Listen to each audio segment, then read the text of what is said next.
السلام علیکم ورحمۃ اللہ وبرکاتہ۔ الحمد للہ رب العالمین، والصلاة والسلام علی سید الانبیاء والمرسلین وعلی آلہ واصحابہ وازواجہ واہل بیتہ اجمعین، اما بعد فاعوذ باللہ من الشیطان الرجیم، بسم اللہ الرحمن الرحیم۔ والفجر وليال عشر، صدق اللہ مولانا العظیم وصدق رسولہ النبی الامین المتین الکریم، ونحن على ذلك لمن الشاہدین والشاکرین، والحمد للہ رب العالمین۔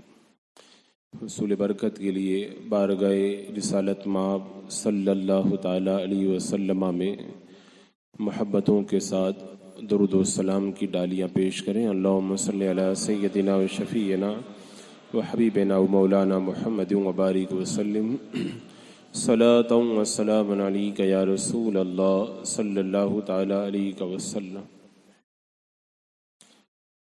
ماہ ذی الحجہ کا چاند نظر آ چکا ہے اور انشاءاللہ آنے والے بدھ کا دن عرفہ کا دن ہوگا اور جمعرات کا دن عید الاضحیٰ کا دن ہوگا۔ لوگ عید الاضحیٰ کا تو انتظار کر رہے ہیں، لیکن بہت سارے لوگ اس بات سے غافل ہیں کہ عید کی برکتیں ابھی سے ہی بٹنا شروع ہو گئی ہیں، کیونکہ ابھی جو عشرہ چل رہا ہے، بقرعید کا چاند نظر آنے سے لے کر یہ جو 10 دن ہے، یہ 10 دن بڑے بابرکت دن ہیں، اور ان 10 دنوں کے اندر وظائف، اعمال اور نفلی عبادات کرنا مستحب قرار دیا گیا۔ اور صاحب قوت القلوب شیخ ابو طالب مکی رحمۃ اللہ تعالی علیہ فرماتے ہیں قوت القلوب میں کہ پورے سال کے اندر 19 دن بڑے برکت والے ہیں۔ ان 19 دنوں کے اندر عبادت، وظائف، نوافل، اچھے اعمال کرنا مستحب ہے، یعنی ان کا ثواب اور بھی زیادہ عطا کیا جاتا ہے۔ اور یہ کتنی خوشی کی بات ہے، پورے سال کے اندر جو ایام 19 ایام برکت والے ہیں، ان میں سے 13 دن ہم کو ابھی مل چکے ہیں۔ ان 19 دنوں میں سے 10 دن ذی الحجہ کے شروع کے دن ہیں، یہ عشرہ ذی الحجہ 1 سے لے کے 10 تک۔ اس کے بعد میں 3 دن ایام تشریق کے، تو کل یہ جو 13 دن ہیں، یہ پورے سال کے 19 دنوں میں افضل دن ہیں یہ 13 دن، اور باقی اور جو بچے وہ سال کے دیگر ایام کے اندر آتے ہیں۔ تو یہ ہمارے لیے کتنا اچھا چانس اور کتنا بہترین موقع ہے کہ سال کے چنے ہوئے بہترین ایام، فضیلت والے دن، برکت والے دن اللہ تبارک و تعالیٰ نے ابھی ہمیں عطا فرما دیے ہیں، جو ابھی جاری ہے۔ اور سال بھر کے اندر صاحب قوت القلوب فرماتے ہیں کہ 15 راتیں بڑی برکت والی ہیں۔ آپ شب برات کا انتظار کرتے ہو، شب قدر کا انتظار کرتے ہو، دوسری برکت والی راتوں کا انتظار کرتے ہو، حالانکہ جو برکت والی سال کے اندر 15 راتیں بنائی گئی ہیں، ان 15 میں سے ایک تو عرفہ کی رات اور ایک عید الاضحیٰ کی رات، یہ 2 بڑی برکت والی راتیں جو ہمارے درمیان جلوہ افروز ہونے والی ہیں۔ اور میں نے جو بھی آیت کریمہ پڑھی اس میں اللہ تعالیٰ ارشاد فرماتا والفجر، فجر کی قسم، ولیال عشر، اور 10 راتوں کی قسم۔ حضرت عبداللہ ابن عباس رضی اللہ تعالی عنہما فرماتے ہیں اللہ تبارک و تعالیٰ نے سورہ فجر کے اندر ولیال عشر فرما کر 10 راتوں کی قسم یاد فرمائی۔ ان 10 راتوں سے مراد ہے ذی الحجہ کی شروع کی 10 راتیں، یعنی یہ شروع کی 10 راتیں اتنی برکت والی ہیں کہ اللہ تبارک و تعالیٰ نے ان 10 راتوں کی قسم قرآن پاک کے اندر یاد فرمائی۔ اور آقا کریم صلی اللہ تعالیٰ علیہ وسلم کا ایک فرمان بھی ہے کہ ذی الحجہ کی جو شروع کی جو راتیں ہیں ان کے اندر اللہ تبارک و تعالیٰ نے کتنی برکتیں رکھی ہیں. میرے آقا علیہ الصلوۃ والسلام نے ان برکتوں کا ذکر فرمایا. تو سال کے ایام میں پورے سال کے دنوں کے اندر یہ 10 دن بڑی برکت والے اور یہ 10 راتیں بھی بڑی برکت والی ہیں.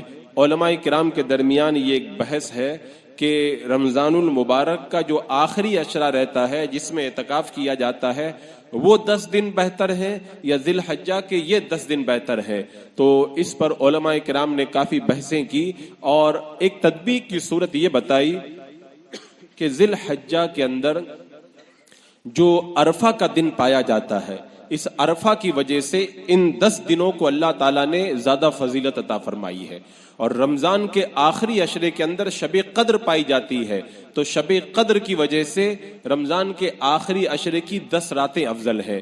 تو اگر راتوں کو دیکھا جائے تو رات ہونے کے اعتبار سے شب قدر کی وجہ سے ماہ رمضان کی آخری راتیں بہتر ہیں اور دن ہونے کے اعتبار سے دیکھا جائے تو عرفہ کا دن ہونے کی وجہ سے یہ ذی الحجہ کے شروع کے 10 دن یہ زیادہ فضیلت رکھتے ہیں. اور ان ایام کے اندر روزہ رکھنے کی بھی بڑی جو ہے وہ فضیلت بیان کی گئی. حضرت حفصہ رضی اللہ تعالی عنہا بیان کرتی ہیں اللہ کے رسول صلی اللہ تعالی علیہ وسلم 4 چیزوں کو کبھی بھی نہیں چھوڑتے تھے. عاشورہ کا روزہ آپ کبھی نہیں چھوڑتے تھے. ہر مہینے کی 13, 14, 15 تاریخ کے روزے آپ کبھی نہیں چھوڑا کرتے تھے. اسی طرح ذی الحجہ کے 9 دن 1 سے لے کے 9 تاریخ تک کے روزے بھی آپ کبھی نہیں چھوڑتے تھے. اور چوتھی چیز فجر کی 2 سنتیں آپ ان کو کبھی نہیں چھوڑا کرتے تھے. اب بتائیں میرے آقا صلی اللہ تعالی علیہ وسلم ان 9 دنوں کے روزوں کا اتنا زیادہ اہتمام کیا کرتے تھے اور ان 9 دنوں کے اندر جو 9واں دن ہے وہ تو عرفہ کا دن ہے. اس کی تو بات ہی الگ ہے, اس کی تو فضیلت ہی الگ ہے. اس کے بارے میں تو فرمایا گیا کہ اس رات کے اندر اللہ تبارک و تعالیٰ کی بارگاہ میں جو دعائیں کی جاتی ہیں اللہ تعالیٰ ان دعاؤں کو قبول فرماتا ہے. اور جب میرے آقا علیہ السلام نے ارشاد فرمایا کہ جب عرفہ کا دن آتا ہے تو عرفہ کے دن شیطان بہت زیادہ ذلیل اور رسوا ہوتا ہے. اور وجہ میرے آقا نے بتائی کیونکہ اس دن کے اندر اللہ تبارک و تعالیٰ اتنے بڑے بڑے گنہگاروں کی مغفرت فرماتا ہے, کثیر گنہگاروں کی اللہ تعالیٰ مغفرت فرماتا ہے. تو جب اللہ کی رحمتیں اترتی ہیں اللہ کی بارگاہ سے مغفرت کا سامان بڑھتا ہے اور بڑے بڑے گنہگاروں کو جب معاف کیا جاتا ہے تو ان بخشش معافی رحمت الہی کو دیکھ کر کے شیطان بڑا روتا اور بڑا ذلیل و رسوا ہوتا ہے. اور ایک موقع پہ جب میرے آقا علیہ الصلوۃ والسلام نے اس عرفہ کے دن کی برکتوں کو مغفرتوں کو رحمتوں کو بیان کیا, ایک صحابی نے پوچھ لیا یا رسول اللہ یہ جو عرفہ کے دن کی جو برکتیں ہیں کیا میدان عرفات میں جو حاجی موجود ہوتے ہیں انہی پر ہوتی ہیں سب پر ہوتی ہیں؟ میرا آقا علیہ السلام نے ارشاد فرمایا کہ عرفہ کے دن کی برکتیں صرف میدان عرفات والوں کے لیے نہیں ہے بلکہ وہ برکتیں سب ان لوگوں کے لیے ہے. مفہوم حدیث ہے کہ جو بھی اس دن کی قدر کرتا ہے اللہ تعالیٰ ان سب کو اس دن کی برکتوں سے مالا مال فرماتا ہے. اچھا یہ جو فرمایا گیا کہ ان 10 دنوں کی بڑی فضیلت ہے, یہ ذی الحجہ کے جو ابھی 10 دن چل رہے ہیں اس کی وجہ کیا ہے؟ اس کی بہت ساری وجہ بیان کی گئی. ایک بہت اہم وجہ اس کی یہ ہے, آپ پورے سال میں دیکھ لیں, پورے سال میں آپ نماز پڑھیں, نماز پڑھی جاتی ہے اور اسی طریقے سے آپ تلاوت کریں, دوسرے جو ہے وہ نیک کام کریں, لیکن اور کچھ ایسی عبادتیں ہیں جو سال کے دیگر دنوں کے اندر نہیں ہوا کرتی, لیکن جب رمضان کا مہینہ آتا ہے تو روزہ جو فرض ہے اس کا ایک عظیم ثواب ہے. تو رمضان کے مہینے میں نماز بھی ہے, زکوٰۃ بھی ہے اور روزہ بھی آ گیا, لیکن رمضان کے اندر بھی کچھ ایسی چیزیں جو نہیں ہوا کرتی وہ خالی اسی مہینے میں ہوتی ہے. اور اللہ تعالیٰ نے اس مہینے میں ان ساری عبادتوں کو جمع کر دیا.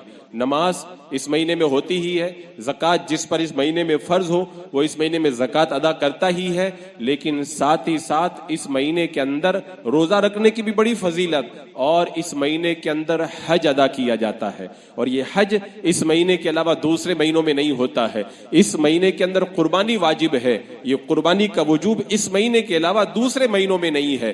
تو اللہ تبارک و تعالیٰ نے ان 10 دنوں کو جو فضیلت عطا فرمائی اس کی وجہ یہ ہے کہ ان 10 دنوں کے اندر اور اس کے آخری ایام کے اندر اگر ملا کر کے دیکھا جائے تو بہت ساری عبادتیں جمع ہو گئی. روزہ بھی آ گیا, نماز بھی ہے, زکوٰۃ بھی ہے, حج بھی ادا کیا جاتا ہے, قربانی بھی ادا کی جاتی ہے. تو اتنی ساری عبادتیں اللہ تعالیٰ نے ان دنوں کے اندر جمع فرما دی. اس لیے اللہ کی بارگاہ میں ان دنوں کی بڑی فضیلت. حضرت سعید بن جبیر رضی اللہ تعالیٰ عنہ بیان فرماتے ہیں کہ جو یہ ذی الحجہ کے جو 10 راتیں ہیں ان میں اپنے گھر کا چراغ مت بجھایا کرو. اب چراغ نہیں، آج کل ٹیوب لائٹ ہے تو مطلب ہو گیا کہ اپنے گھر کی بتی مت بجھایا کرو. اور ظاہر سی بات ہے آدمی جب سوتا ہے تو بتی بجھاتا ہے. تو آپ کے کہنے کا مطلب یہ ہے کہ رات بھر جاگا کرو، بتی جلی رہنے دو اور اللہ کی عبادت کے اندر مصروف رہا کرو. یعنی یہ 10 راتیں سونے کی راتیں نہیں ہے، یہ عبادت کر کے جاگنے کی راتیں ہیں. اور خود حضرت سعید بن جبیر رضی اللہ تعالیٰ عنہ کا طریقہ تھا کہ یہ جب راتیں آتی تھی نا تو خوب کثرت سے ان راتوں کے اندر جو ہے وہ عبادت کیا کرتے تھے. اور تمام صحابہ اور تمام محبوبان بارگاہ کا یہ طریقہ ہے، ان 10 دنوں کا انتظار کرتے تھے. دیکھو عبادت تو بندہ جب بھی کرے وہ اس کو ثواب ملتا ہی ہے، لیکن کچھ ایسے وقت ہوا کرتے ہیں ان وقتوں میں جب عبادت کی جاتی ہے اس کی روحانیت الگ ہوتی ہے، اس کا مزہ الگ ہوتا ہے، اس کا ثواب زیادہ ہوتا ہے. تو اللہ تبارک و تعالیٰ نے ان 10 دنوں کے اندر وہ برکتیں عطا فرمائی ہیں جو دیگر ایام کے اندر میسر نہیں آیا کرتی ہے. اور حضرات مکرم اس عشرے کے اندر اور اس عشرے کے بعد میں جو عید الاضحیٰ کے ایام ہیں، ایام تشریق ہیں، عرفہ کا دن ہے، اس میں کیسی کیسی برکتیں نازل ہوتی ہیں. وہ ایک یہودی نے کہا تھا نا حضرت عمر فاروق رضی اللہ تعالیٰ عنہ سے کہ تمہارے قرآن میں ایک ایسی آیت ہے، وہ اگر آیت ہم پر اتر جاتی نا ہم اس دن عید مناتے. فرمایا کون سی آیت؟ کا رب نے فرمایا الیوم اکملت لکم دینکم واتممت علیکم نعمتی ورضیت لکم الاسلام دینا. رب نے فرمایا آج میں نے تمہارے لیے تمہارا دین مکمل کر دیا اور میں نے اپنی نعمت کو تمہارے اوپر تام کر دیا، میں تمہارے لیے دین اسلام سے راضی ہو گیا. یہ آیت کریمہ اگر ہم پر اتر جاتی تو ہم اس دن کو عید مناتے. حضرت سیدنا عمر فاروق رضی اللہ تعالیٰ عنہ نے فرمایا تم ایک عید کی بات کر رہے ہو، یہ آیت کریمہ جس دن اتری تھی اس دن ہم 2 عیدیں منائے تھے. کیوں؟ اس لیے کہ آیت کریمہ جمعہ کے دن اتری تھی، جمعہ بھی مسلمانوں کی عید کا دن ہے، اور یہ آیت کریمہ عرفہ کے دن اتری تھی اور عرفہ بھی مسلمانوں کی عید کا دن ہے. تو یہ وہ عید کا دن جس دن اللہ کی رحمتیں اور برکتیں اللہ تبارک و تعالی نازل فرماتا ہے، وہ دن بھی ہمارے درمیان انشاءاللہ جلد جلوہ افروز ہونے والا ہے. اور حضرات مکرم یہ ایام تو ویسے حج کے ایام رہتے ہی ہیں. آپ نے دیکھا ہوگا کہ اعلان ہوتا ہے کہ جو قربانی کرنا چاہے وہ چاند نظر آنے کے بعد میں اپنے ناخن نہ کاٹے، اپنے بال نہ کٹوائے. کیوں نہیں کٹوائے؟ وجوہات تو بہت ساری، لیکن ایک وجہ اس کی یہ بھی ہے کہ یہ حاجی لوگوں کے احرام پہننے کے دن ہے، اور حاجی جب حج کا احرام پہن لیتا ہے تو بال نہیں کٹواتا، ناخن نہیں کاٹتا. ہم لوگ حج کے لیے نہیں جا سکے، یہاں پر ہیں، لیکن حاجیوں کی مشابہت تو اختیار کریں، حاجیوں کا طریقہ تو اختیار کریں. ادھر وہ اپنے بال اور ناخن نہیں کاٹ رہے ہیں، حج کے لیے جائیں، احرام کی حالت میں ہے. ہم لوگوں نے احرام تو نہیں بانا لیکن ہم لوگ قربانی کی تیاری کر رہے ہیں، اس لیے ہم لوگ جو ہے وہ ناخن کاٹتے ہیں اور نہ بال وغیرہ ترشواتے ہیں. کیوں؟ تاکہ ہماری مشابہت جو ہے وہ ان حجاج کرام کے ساتھ میں ہو جائے. اور عرفہ کا دن، جس دن عرفات کے میدان میں حجاج کرام جمع ہوتے ہیں، اور وہ ایک عجیب سما ہوتا ہے. کہتے ہیں نا کہ جس کو کبھی رونا نہ آیا ہو عرفہ کے میدان میں وہ بھی روتا ہے. وہ ایک عجیب منظر ہوتا ہے. اور عموماً دیکھا یہ جاتا ہے کہ عرفات کے میدان میں عرفہ کے دن جب عصر کا وقت قریب ہوتا ہے نا تو چاہے کتنی بھی دھوپ ہو تو بادل امڑ کر کے آ ہی جاتے ہیں. اور وہ بادل یہ دنیاوی بارش کے بادل نہیں، وہ اللہ کی رحمت کے بادل ہوا کرتے ہیں. اور کتنی بار دیکھا گیا کہ حاجی جب عرفات سے پلٹتے ہیں تو رم جم بارش بھی شروع ہو جاتی ہے. اس دن اللہ تبارک و تعالیٰ خاص طور سے اپنے بندوں پر اپنی رحمتیں نازل کرتا ہے. فرشتوں کے سامنے اللہ تبارک و تعالیٰ مباحثات فرماتا ہے. فرشتوں دیکھو، فرشتوں نے کہا تھا نا اے اللہ تو انسان کو پیدا کرے گا، وہ زمین میں کیا کریں گے؟ خون بہائیں گے، لڑائی جھگڑا کریں گے، فساد پیدا کریں گے. رب نے فرمایا تھا انی عالم ما لا تعلمون، میں جانتا ہوں تم نہیں جانتے ہو. تو جب عرفات کے میدان میں حجاج کرام رب کی بارگاہ میں دعاؤں میں مگن ہوتے ہیں اور عرفہ کے دن وہ جب اللہ کی عبادت کے اندر مست ہوتے ہیں اور ہر ایک کے لب کے اوپر اللہ کی صدائیں ہوتی ہیں، تو رب فرماتا ہے فرشتوں دیکھو، تم میرے بندوں کو دیکھو، میرے بندے مجھ کو کتنا یاد کر رہے ہیں، کتنی میری عبادت کر رہے ہیں، کس طرح مجھے پکار رہے ہیں. اور اللہ کو جو پکارتا ہے کوئی اور نہیں، رب خود فرماتا ادعونی استجب لکم، جو مجھے پکارتا ہے نا، مجھ سے مانگتا ہے نا، اس کو میں دے دیتا ہوں. یہ اللہ کی رحمتوں کا جو ہے معاملہ ہے. تو عزیزان مکرم، یہ عشرہ ذی الحجہ کے دن آنے والی یہ پوری کی پوری راتیں، اور اس کے بعد میں عرفہ کا دن، عرفہ کی رات، پھر ذی الحج، پھر عید کا دن اور عید کی رات، اور وہ تینوں دن اور تینوں راتیں، ان کی فضیلتیں اتنی زیادہ ہیں کہ اگر بندہ اپنے جو ہے وہ دل کی آنکھوں سے ان دنوں اور راتوں میں اترنے والی برکتوں کا اگر مشاہدہ کر لینا، سب کچھ چھوڑ کر کے اللہ کی عبادت کے اندر لگ جائے۔ میں نے یہ چیز اس لیے بیان کر دی کہ عموماً لوگ سمجھتے ہیں شب برات میں عبادت کرو، شب قدر میں عبادت کرو اور عاشورہ کے دن کی وہ فضیلت، لیکن بہت کم لوگ اس بات کو جان پاتے ہیں یہ فضیلت والے دن اور راتیں چل رہی ہیں۔ اللہ تعالیٰ قرآن پاک میں ان راتوں کی قسم یاد فرما رہا ہے، تو ہو سکے تو ان دنوں اور ان راتوں کی قدر کرو۔ اچھا، ایک سوال یہ پیدا ہوتا ہے کہ ان دن اور ان راتوں میں ہم کیا کریں؟ تو اللہ کے رسول علیہ السلام نے وہ بھی بتا دیا۔ ایک حدیث پاک میں 3 چیزیں ہیں، ایک حدیث پاک میں 4 چیزیں ہیں۔ فرمایا کہ ان دنوں اور ان راتوں میں کیا پڑھا کرو؟ سبحان اللہ خوب پڑھا کرو، الحمدللہ خوب پڑھا کرو، اللہ اکبر خوب پڑھا کرو، لا الہ الا اللہ خوب پڑھا کرو۔ اور وہ جو تسبیح ہے نا، اس میں 4 چیزیں آ گئی، سبحان اللہ والحمدللہ ولا الہ الا اللہ واللہ اکبر۔ تو یہ جو تسبیح آپ پڑھیں گے تو اس میں 4 چیزیں آ گئی۔ اللہ کے رسول علیہ السلام نے ان دنوں کے اندر یہ 4 چیزیں زیادہ پڑھنے کا حکم دیا، تو لہذا آپ حضرات آج ہی سے اگر شروع نہیں کیے تو شروع کر دیں، جب بھی موقع ملے آپ تسبیح چاہے ہاتھ میں ہو یا نہ ہو پڑھتے رہیں، سبحان اللہ والحمدللہ ولا الہ الا اللہ واللہ اکبر۔ دیکھو آدمی کو اگر یہ پتا چل جائے بندے کو کہ یہ فضیلت والا وقت ہے، تب بھی اسے خوشی ہوتی ہے، لیکن وہ سوچتا ہے کیا کروں، اور یہ بھی پتا چل جائے کہ اس وقت میں یہ پڑھنا بہت اچھا ہے، تب تو پھر کیا مزے کی چیز ہے۔ اچھا وقت بھی مل گیا اور اس اچھے وقت میں پڑھنے کے لیے اچھا وظیفہ بھی مل گیا، اور یہ وظیفہ اور یہ ٹائم کسی عام عامل کا بتایا ہوا نہیں، یہ خود میرے آقا نے بتایا ہے۔ یہ دن اور راتیں فضیلت والی، اور اس کے اندر یہ وظیفے کی بڑی فضیلت۔ تو آپ لوگ سب کے سب اس وظیفے کو آج سے جاری کر دیں، 10 دن اور 10 راتوں تک، بلکہ 13ویں تک آپ پڑھتے رہیں، سبحان اللہ والحمدللہ ولا الہ الا اللہ واللہ اکبر۔ اور چونکہ فضیلت تو ان کی بہت زیادہ ہے، لیکن قربانی کا وقت قریب آ رہا ہے، اور قربانی کے حوالے سے بہت سارے لوگوں کو بہت سارا کنفیوژن ہوتا ہے۔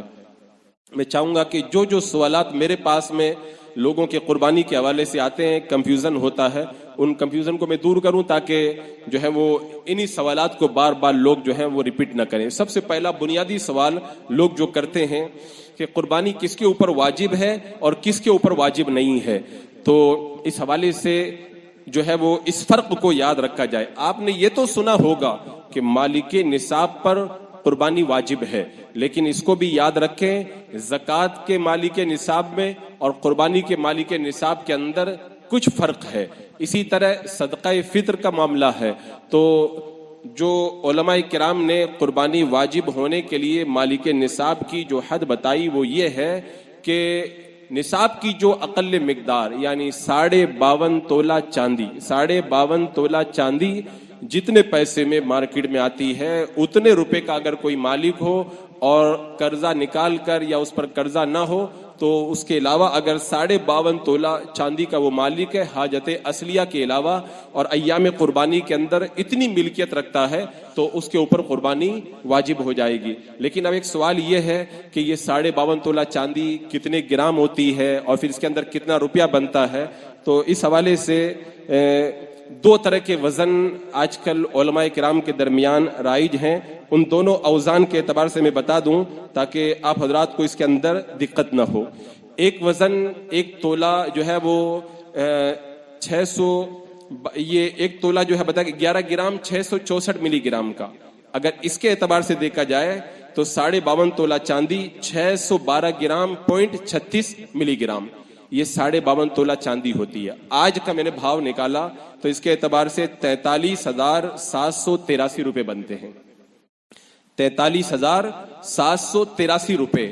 تو بقرعید کے ایام میں اپنا قرضہ نکال کر، اپنی حاجتوں کو نکال کر، جس بندے کے پاس جس کی ملکیت میں چاہے سونا چاندی یا سامان حاجت کے علاوہ جو بھی ملا کر کے اگر 43,783 روپے ہے اس کے اوپر قربانی واجب ہو جائے گی، یہ 1 تولہ کے اعتبار سے۔ لیکن ایک وزن بعض لوگوں نے اور تحقیق کیا ہے، اس کے اعتبار سے